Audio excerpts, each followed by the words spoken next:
All right, guys. So this is a little day in the life video. Every morning I wake up, usually get up around 7 or 8, and then I'm very blessed to be able to work from home. So I actually don't have to go anywhere. I usually just throw a t-shirt on and come in here. It's my office space, make some phone calls, hop on Zoom, make sure my guys don't need anything, make sure that they're having success as well. Listen to their phone calls a little bit. I've been recently transitioned into selling mortgage protection, which is life insurance that pays off the home in the event of disability or death, critical illness, all sorts. It just depends on the policy they get, what it really covers. I've gotten to where I'm doing, $20,000 a month consistently in profit. And so just trying to switch it up and get to that next level. We can call through some of the older ones. Hopefully we can get a pickup and you guys can hear a couple interactions with some customers. I call myself Rashid sometimes. I'm like, hello, this is Rashid. I'm calling to get you the mortgage protection. And people are like, surprisingly though, I've had people on the phone for like 15 minutes as Rashid. It's honestly pretty crazy, but you got to have fun with it. You can't let it get too boring because obviously if you're sitting at a desk, it can get a little bit boring sometimes. So you just want to keep it fresh and have fun. So yes, ma'am.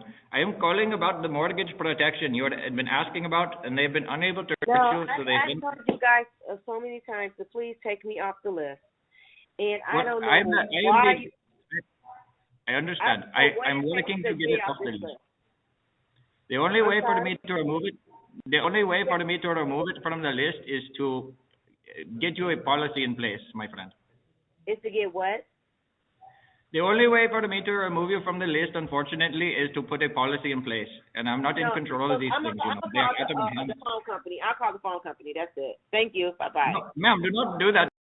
And then it is right around lunchtime. So right now I'm actually going to take a quick break, hop in the car, go for a little drive, and then go to the gym. And that's pretty much how things have been going lately. It's been really chill. So without further ado, let's get to the car. Great underpass, you have to downshift and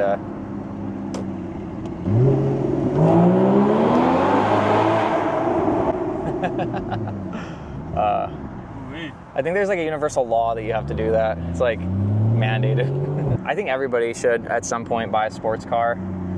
It's a special experience, Ordered a car, a Lotus, and I talked about it before on some of my earlier vlogs for anybody who saw those. And I loved it was beautiful. In fact, they actually made the car. We're gonna go see it in Vegas. And the thing is though, it just didn't make sense to buy that over this Porsche. It was just a better deal. And while the Porsche is used and the Lotus is new, this thing is just so special. And honestly, I think the performance is honestly a little bit better. Have you driven fast before? Like genuinely? No, not genuinely. The fastest I've gone that's like actually intimidated me was in a Passat TDI, freaking Volkswagen. Oh, going like 120 on some somewhat windy roads, kind of like the gorge, but yeah. This might be scary to you. Yeah, I don't know. It probably will be, but all right, cool. Well, I don't know if our tires are really warm, but fuck it. Let's just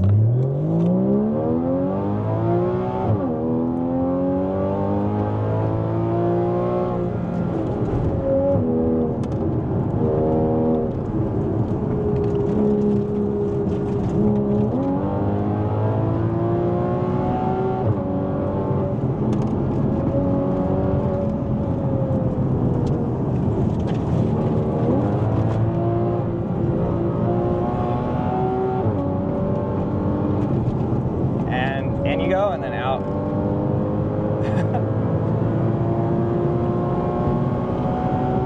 I don't understand people that buy sports cars and then don't drive them, like how they're meant to be driven.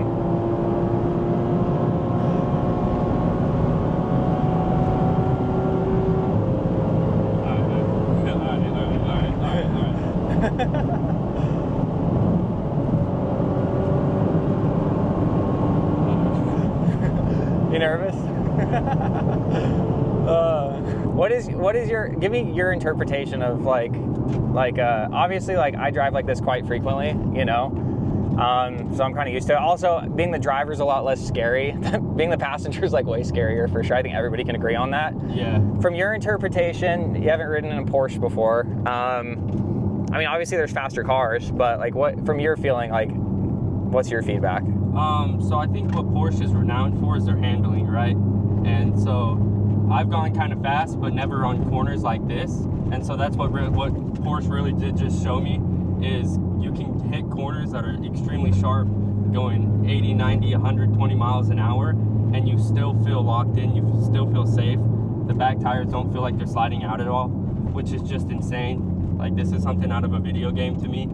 But yeah, dude, super exhilarating feeling. I'm blessed. Thank you. I will say, I've driven, you know, other sports cars. I've driven faster accelerating cars, but I've never driven a better handling car than this one. And what's crazy is there's models that are like way better than mine. That's the crazy thing to me, is like there's models that have more downforce, have higher horsepower. It's just like, it's hard to even comprehend, because like if you've never ridden through a corner at like 100+ miles an hour, like a tight corner, then it's like, it's hard to explain that, if that makes sense. You feel more lateral G's than you do pushing back or whatever. But anyways, this is my favorite thing about life insurance. My favorite thing is just being able to, well, just the fact that I could come do this like mid-afternoon and then hit the gym is pretty sick.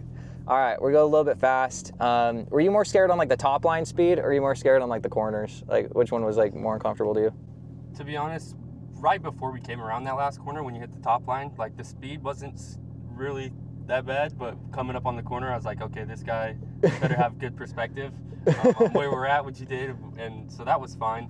And I honestly felt safe the whole time. But when we hit 130 and we were coming up on that corner, I was like... And we'll hit about 130 to 145, and then there's we pass a sign, and then on that sign, we'll just hit the brakes. We'll go slow. I don't know about 145, boss. maybe next time. All right, sounds good. We're gonna go right here, though. We'll hit these corners real quick. All right. All right.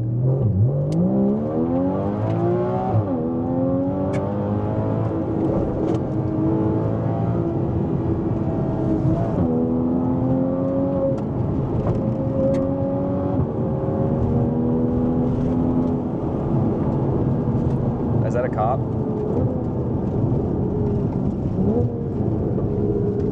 So guys, we just passed a sheriff on this back road, and he didn't pull out.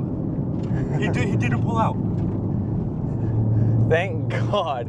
We were hauling ass. I think he's just like sick. Well, I mean, to be fair, guys, if there's a spot you're gonna do this, this is the spot. I mean, there's no houses, there's no cars. The road literally just goes to the mountain. It doesn't even go to anything. And so if you were gonna haul ass, this is I mean, I think they see this almost as like a dirt road. I mean, it's paved, but he didn't pull out, huh? No, still didn't. I think that we're good to send it then.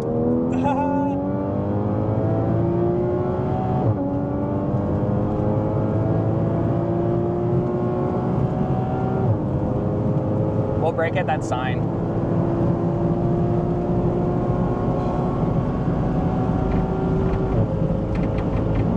There's a little bit of wind noise. All right, 140.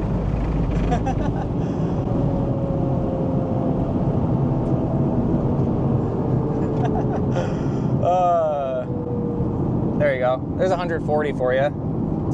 Woo! Well, we passed the cop doing pretty good speed, to be honest. Like, we weren't going that slow. Definitely not. I mean, I would guess this is Mexico. But... Yeah, this is Mexico, but I mean, to be fair, I was like, here's the thing though, guys, like, when I passed that guy, I was like, all right, if he pulls me over right now, that's fair. We were doing a lot of speed, to be honest. I don't know how much when we approached that particular section, but definitely, I mean, but then again, there's literally no speed limit posted here either. You know, like, this is literally just a desert road, like, legitimately. That's one of the things I love about where I live, is there's like these roads that are like not even, I mean, it just goes to BLM land. We turned around where we turned around because it literally turns into dirt. It doesn't go any further, it just turns to dirt. And so he's sitting right next to where it's dirt. I don't know, he didn't really seem that concerned with. I think the biggest reason why people get pulled over, honestly, driving fast is, you know, cops see you and they don't want you to run into somebody else. Like, they don't want you to like hurt somebody on accident, right? That's a road where you're really not gonna, like, all you're gonna hurt is like a mouse or like a cactus. You know what I mean? Like, if you, like, there's really nothing to hit. There's nobody to run into. That road is completely vacant. But anyways, that was sick, dude. So anyways, we're gonna head over to the gym, do a light little workout, maybe get some food. But yeah, that was fun. Sorry, you might have to restart it. That's okay. We're gonna do a light little arm workout. Like, so I used to be just shy of 200. I was pretty lean. I'll throw a photo in here in the video of what I used to look like. and I used to be a personal trainer. And then last year, I started getting pretty sick, and I started having like heart palpitations all the time. And I was seeing a cardiologist, and they told me not to lift for a while till they made sure it wasn't gonna like kill me or whatever.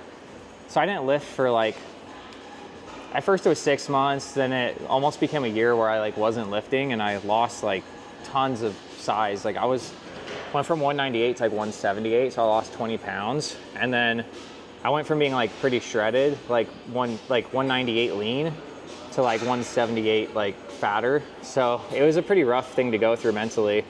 But as of recently, this is my first week fully back in the gym. It's been a week today since I started working out again, so I'm pretty stoked about that. I've been working out at home, like just bodyweight squats, push-ups, things like that. And so just getting in here and going through the motions is kind of what I'm doing right now. Not really looking to push myself. Just kind of keep some shape, you know? My goal is to slowly get back to, I don't know if I ever want to be back where I was at, because I was doing a lot. I was squatting 315 for like 15, you know? I was pretty big. I don't know if I ever want to push my body to that degree again. But what I do now, as of this week so far, I'll probably keep doing this, is I just pick one muscle group, like biceps and tri, like just basically bro split. And then I work out really slow, but I just focus on squeezing, and I don't lift very heavy, just so I'm not straining my heart, you know, but I can put a little strain on the muscle, you know? And so that's why something seated like this is very convenient. All right, guys, so what I'm doing right now, just some face pulls, but without like external rotation.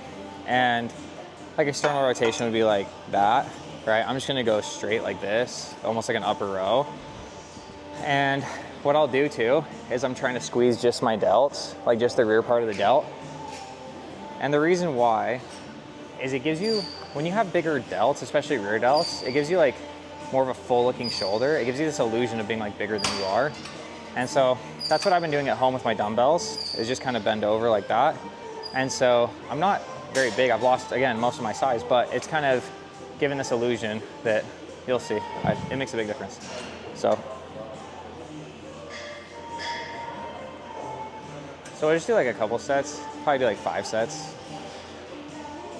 Basically just get some blood in there, you know? I had this stuff happen with my heart. I kind of reevaluated like my priorities a little bit, you know? Like I was really obsessed with like being jacked and like looking lean and whatever. It's not that I don't care, like I do care. Like, I care how I look. I don't want to look like a slob, you know? I don't want to be healthy. Care a lot more about being healthy though, and like having balance. Like I'd rather have like a nice, relaxing, happy schedule, make good money, you know, like I like cars, have a cool car, you know, travel, like that stuff matters to me more than just like being swole as shit. Like it's cool to be buff, but it doesn't really matter that much. All right guys, so what I was getting at earlier is, so I'm doing a little bit of arms and shoulders. So I lost a ton of weight. I'm still quite a bit smaller. I'm back up to 185 just from push-ups at my house.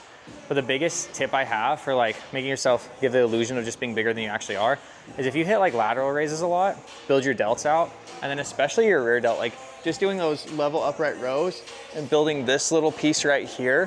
What that will do is just add thickness to your overall shoulder, right? And by adding that thickness when you turn to the side, it's gonna make you look bigger, right? And the thing is, this isn't a very big muscle. Like these aren't big muscles. Even if they're really developed, they're only like that big, you know? So it doesn't take a lot of weight, and that's really cool because you don't have to really like push and strain yourself, and you can still have a really okay physique just by training those muscles, right? And so now we're just in some triceps. This guy's strong as fuck. I'm not gonna do that heavy. That goes. Almost full stack. Yeah, nah. I mean, obviously I can do it, but it wouldn't be very beneficial. It's too heavy for me to like actually focus on squeezing. The thing I need to work on is my triceps. I've just been doing, again, home workouts, just been doing push-ups. But, I mean, my physique is not, again, where it was. However, just even like, it shows that like, I think what my physique is a good testament of right now is just how showing up and doing something is better than nothing, right? Like I think a lot of people like in my situation would probably actually just give up because they're like, they can't lift how they used to. They get frustrated, they can't push themselves. Like if I push myself, guys, like my heart rate gets way too high.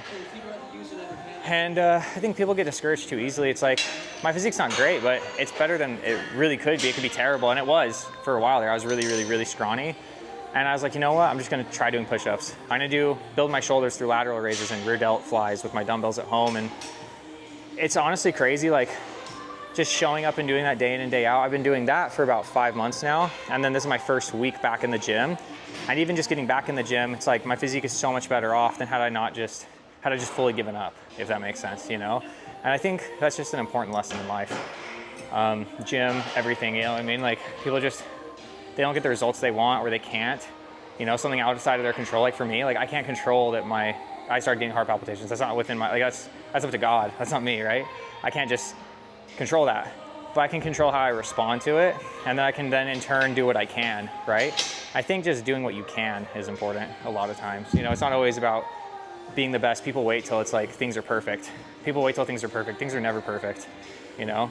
Like even with this, like I get people that want to do life insurance. They're like, well, let me get like my finances in order. It's like, well, why are you getting into sales if your finances are in order and you're chilling, you're making all this money, like why even do sales, right? People always just, they need like things have to be perfect, line up for them perfectly. That's just not how life works, unfortunately. So we were just talking about like having balance in life and not being like so obsessive with whether it's your physique or your finances. And it's taken me a lot of years to get to that. I used to be hyper obsessed with how I looked, and I used to be a lot bigger. I used to be leaner, and I was actually miserable. Like I was not happy with how I looked because I had body dysmorphia, and I was always feeling like if I just got that little bit bigger, a little bit leaner, that like all of a sudden I just feel better about myself, or like there'd be more validation, you know? And then same with like money. I used to feel like I wanted to make X amount of money because if I made that much money, then that would mean something. And it really doesn't mean anything. None of that shit means anything. And it's like, it's really cool for me to finally be in a spot where it's like, I'm all right with how I look. Like I'm happy with it. I don't have to look crazy. I just feel healthy again. And that's like a huge blessing. Like when you lose your health, you realize that that's all that really matters. And then when it comes to the money, it's like, dude, like I could make more doing door-to-door actually right now, not because door-to-door makes more money. Life insurance actually statistically makes more money. I'm just new to it, right? But the lifestyle that comes with it, the happiness, the ease of mind, the balance that I have, being able to see my wife, being able to see my friends and my family and my pets, you know, these things, like these are like all intangibles that I feel like a lot of young guys forget about because they just don't have that perspective. They're chasing like, I want to make X amount of money, and they're chasing it. People chase things for a feeling. Like you don't buy a car because you are really into you don't buy a car because it's a car. You buy a car because of the feeling that you get. It's an emotional thing, right? Same with like your physique. You want to look a certain way because if you look that way, then you feel like you'll feel a certain way, but you have to feel that way before you actually, you need to learn to be in a place where you feel proud of yourself and happy with yourself and good about yourself, regardless of what the outcome is, right? Whether you're a millionaire or whether you make $50,000 a year, whether you are jacked or whether you're out of shape, like you should always strive to have financial freedom. You should strive to be in good shape. But if you feel like that's what's gonna make you feel validated, you're absolutely wrong, and you won't, and you'll get there, and there's always that next level to get to, and you'll be forever stuck in like chasing this high that doesn't exist, right? So as soon as you can learn to be fulfilled and happy with what you do have and what God has given you, then you'll actually start to not only have more success, but you'll actually really be present and enjoy it. And that's like the biggest lesson that I've learned over this last year, I would say by a lot, is learning to just be present and proud of myself and happy with wherever I'm at in life and enjoying the process, because there's no end, there's no finish line, guys. You get jacked and guess what? You have to maintain it. Money's, it ebbs and flows, it comes and goes. It's not like there's no final like, oh, you made it. That's just not how life works. So you really have to learn to just be happy and content with where you're at while not being complacent, because content and complacent are very different things. So.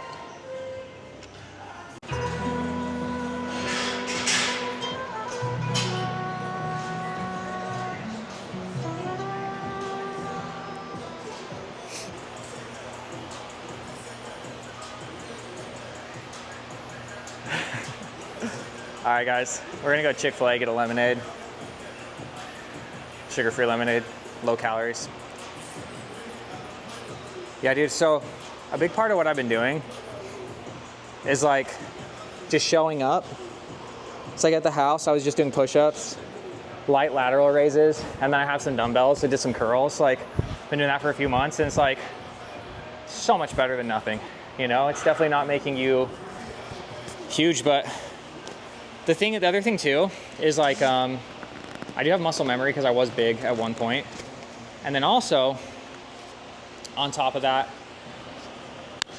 because I'm not jumping in and just overdoing it, I don't have to do a lot to get really sore. So I can do a really light workout and be fucking really sore and honestly see a little bit of growth and then progressively overload that way without just jumping into it and like fucking damn near killing myself. There's really no point in that.